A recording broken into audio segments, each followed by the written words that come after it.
Le riche meurt, le pauvre meurt, les anonymes meurent, les célébrités meurent, les vieux meurent, les jeunes meurent. Ils meurent de vieillesse, ils meurent de maladie, ils meurent des désastres. Le problème n'est pas de mourir ou de quelle façon arriver à la mort. Le problème est qui viendra chercher votre âme.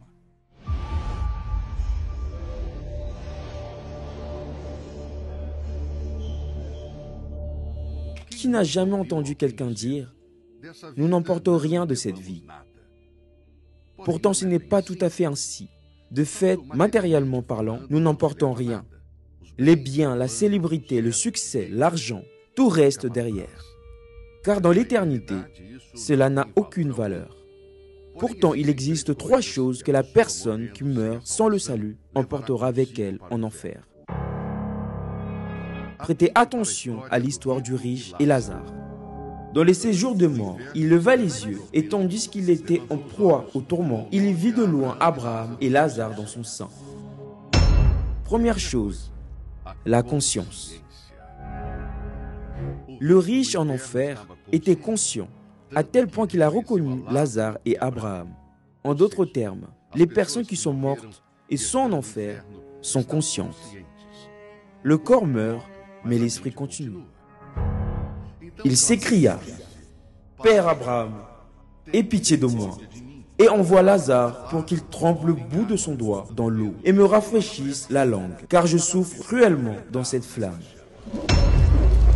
Deuxième chose, la douleur.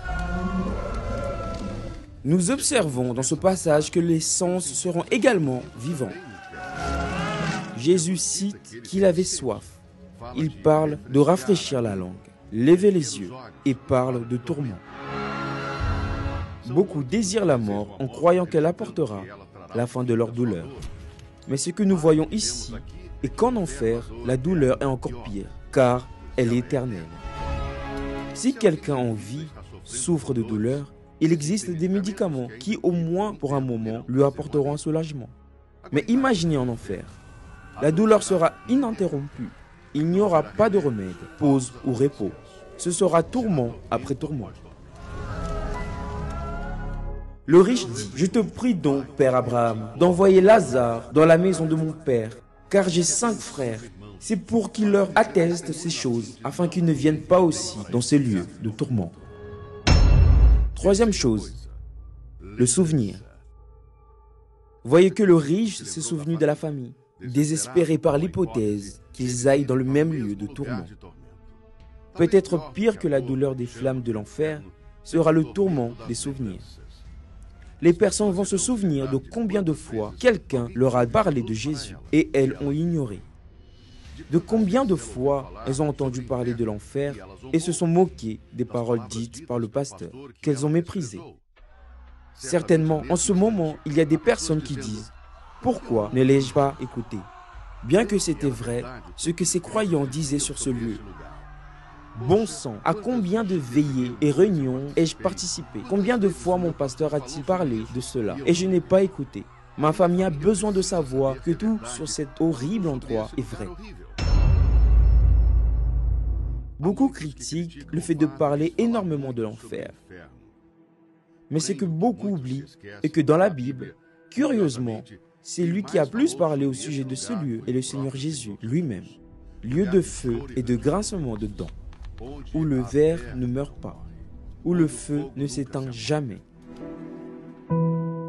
Mais ceux qui vivent dans l'obéissance à la parole de Dieu n'ont rien à craindre, car dans le royaume des cieux, il n'y aura pas de douleur ni de tourment. Ceux qui seront sauvés hériteront de 3 choses.